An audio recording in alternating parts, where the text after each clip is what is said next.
Kyiv is Ivanna Klympush-Tsinsadze. She's a member of parliament from Ukraine, joining us live from the city on day 11 of the hostilities. Ivanna, good to see you. I hope you're safe. Thank you for being with us here on India Today. Ivanna, what's the big thrust today? We are on day 11 of the military operations. The peace talks are still on, but we are still seeing the damage and destruction that is escalating in different parts of Ukraine. I would barely call them peace talks because it's rather talks, attempts to talk about small ceasefire, so even humanitarian corridors. And even when the agreement has been reached of on some humanitarian corridors, for example, for the people to leave Mariupol, which is under siege, the city in the south of Ukraine, and which is under serious attack of Russian occupied forces, they have Russians have actually started shelling those positions where people were gathering in order to leave the city. So it didn't happen. Yes. So therefore, we have the fightings going on across the country. I am so in such a pain because there are so many kids who are dying from the shellings that we cannot bring them to the hospitals because those occupiers are not allowing ambulances to come in or volunteers to come in, and they are shooting at ambulances and volunteers that are trying to get the wounded out from the areas where the fighting is ongoing. A couple of those things are happening, have happened over this nights around the city of Kyiv in different locations. In the outskirts of the city, and unfortunately, we are just recording many more additional war crimes and crimes against humanity that are happening on our land right now, and we can not call this anything but genocide. You know, a friend of mine's grandfather, yes, who was who refused near the city of Kyiv, who refused to give. He was 80 years old. Who refused to give food to occupiers, was shot at and killed immediately on his doorstep in his house. So that's what we are seeing today, and that's how the situation is evolving, and the cities are continuing to be shelled, pounded, yes, across the country. So therefore, for us, there is no other way to then continue this resistance, then continue mobilizing our internal societal capacity to support the armed forces and support the territorial defense. More than 100,000 people, yes, over these days have signed up to territorial defense, but we need to arm them. We need to protect them. We need gear for them. Also, a lot of people have become internally displaced people, and they are fleeing to the central and western part of Ukraine. So others are helping out. So humanitarian aid is of essence. But also, I think it's very important that all the big countries that are watching this across the world would step in with their additional pressure on Russian Federation, besides helping Ukraine, to stop Russia from this madness. Ivanna, the other question I wanted to ask you was specifically about Kyiv.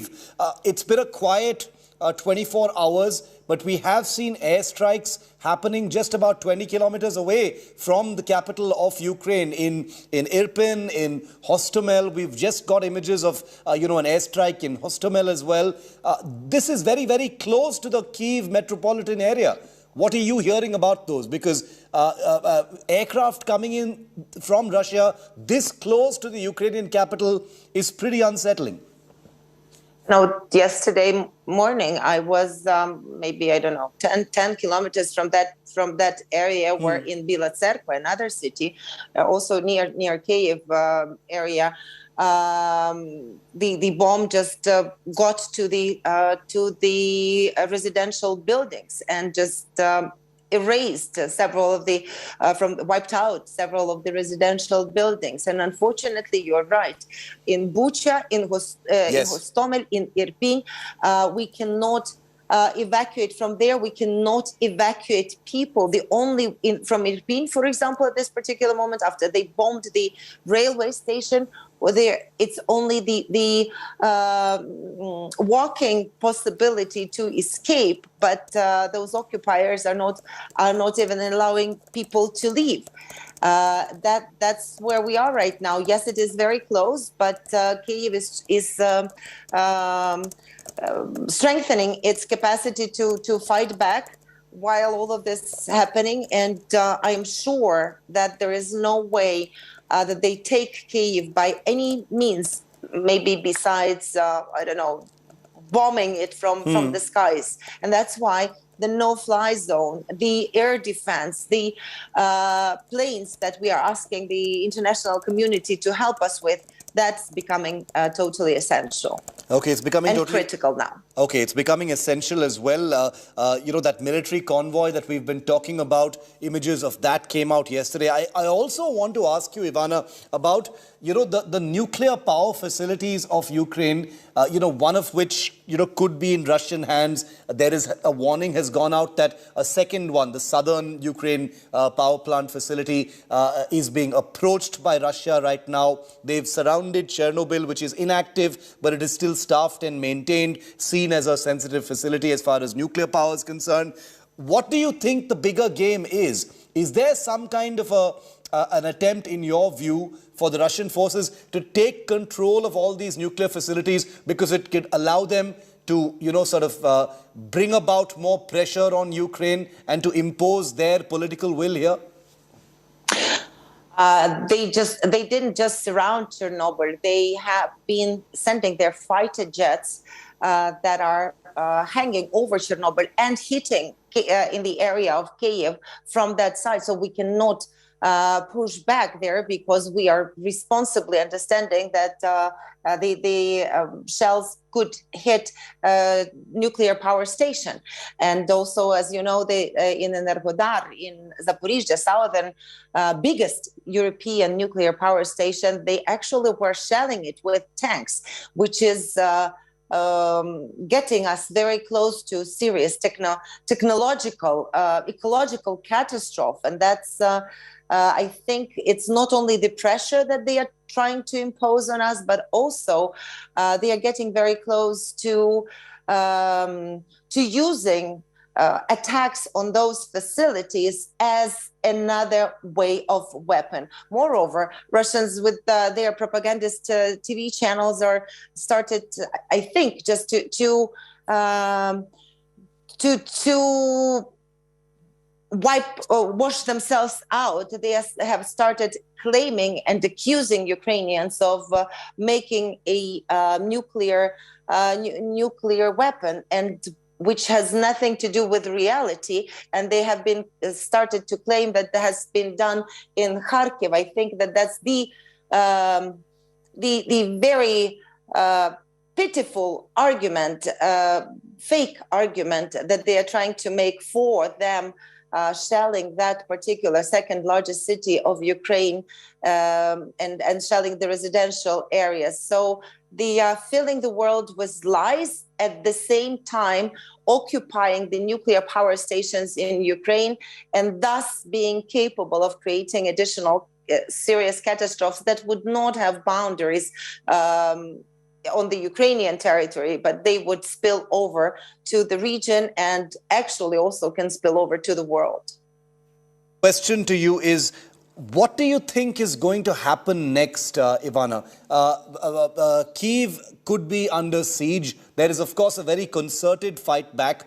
The NATO and the West have refused to, impose that no-fly zone, which continues to be, the most oft-repeated request coming in from Kyiv, saying, if you don't impose this no-fly zone, it's going to be only a matter of time before our big cities actually fall. Do you see that changing anytime soon? Because I sense that there is a feeling of betrayal that NATO and the West are not doing more for Ukraine.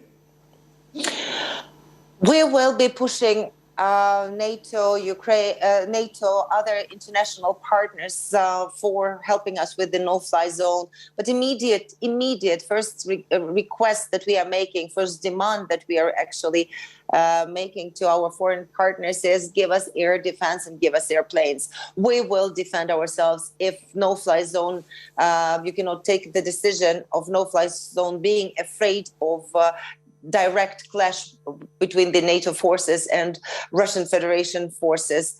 So I hope that we can, in the nearest days, at least get the serious air defense capabilities and additional planes that will allow our pilots, our military to protect Ukrainian society and Ukrainian population that is suffering from this war because the aggressor, this terrorist Russian state, they are not distinguishing between military objects, between strategic objects of strategic importance and civilian targets. They are just wiping out or trying to erase us from the map of the world. Okay, Ivanna, thank you very much. I appreciate it. Stay safe and thank you for being with us here on India Today. I'm also joined live from Minsk in Belarus by Franak Viachorka. I apologize if I've mispronounced your name. Franak, you are a senior journalist from Minsk in Belarus. Thank you for being with me. The next round of peace talks is to happen tomorrow between Russia and Ukraine in Belarus tomorrow. The people in Ukraine, as you can imagine, Franak, are not placing a lot of faith, in the results of these talks. What are you hearing from Belarus about these talks between Russia and Ukraine? To make talks sufficient and resultful, it's important that both sides, they want the solution. And so far, Russian side, Kremlin side, they don't want the solution. They're basically destroying Ukraine every day, destroying Ukrainian cities. And their goal is not to achieve some understanding or some solution that will please both sides, but opposite, to raise the stakes. So I don't have much hope on these talks, but if it can help save ordinary people and prevent humanitarian disasters in other parts of Ukraine, of course, this matter. What exactly are the two sides talking about, Frank? Are they only talking about ceasefires and, these civilian corridors? Because yesterday you had the Russians announce a very limited ceasefire for two parts of eastern Ukraine, just two cities as a matter of fact. Are they talking about anything else, or are they only talking about these small, limited ceasefires in order to get civilians out? You know that all the talks are without press, so we don't know for sure what they are talking about. We know the conditions. We know that Russia says that they want denazification of Ukraine, demilitarization. They want something that does not exist, and they just invented this accusation towards Ukraine, and they are asking Ukraine to stop doing this. And Ukrainians, of course, they blame Russia for just covering up their military aggression under the demands that are not possible to realize. I hope that they're talking about humanitarian corridors. I know that they agreed on some hours, as you said, for corridors for Mariupol and some other towns, but that's not enough. Russia must stop. Russia also understands that the Western countries, NATO, do not help Ukraine in the extent Ukraine wants. Ukraine asked to close the sky over Ukraine, but NATO hesitates, and of course it gives some stronger position in the hands of Russia. From Belarus, your perspective, my final question to you is, how do you see this crisis playing out over the next few days? We're talking right now on day 11 of this invasion. The pressure is up. Russia is, has been piled with a large number of economic sanctions. Huge number of companies have stopped operations there. Airspace has been closed to Russia. The country is increasingly isolated. Does that make the situation less dangerous or more dangerous? And the reason I ask you is because you're right there. You're in Belarus. Whatever happens now, Belarus will be affected as well. Absolutely. Belarus is already affected because of the regime, which is Yes. collaborationist regime with Putin. The real effect of sanctions we will see next week when SWIFT will be banned in Russia, and many Russian customers will really feel the war. Same in Belarus. And many Belarusians, they don't understand that the war is happening. Propaganda is saying that everything is okay. Lukashenko was participating yesterday in the ski competition, saying that nothing is happening, war is far away. And when Belarusians, but also Russians, will feel that crisis already there, they can't change money, they can't buy products, then it will change a lot. There will be huge pressure from inside. The war becomes more costly for the regime of Putin, but also for the regime of Lukashenko. And this can turn the situation. And also the unity of the West is important. If the West, US, EU, all democratic countries around the world will be together in putting pressure on Russia, then we will be able to stop this war.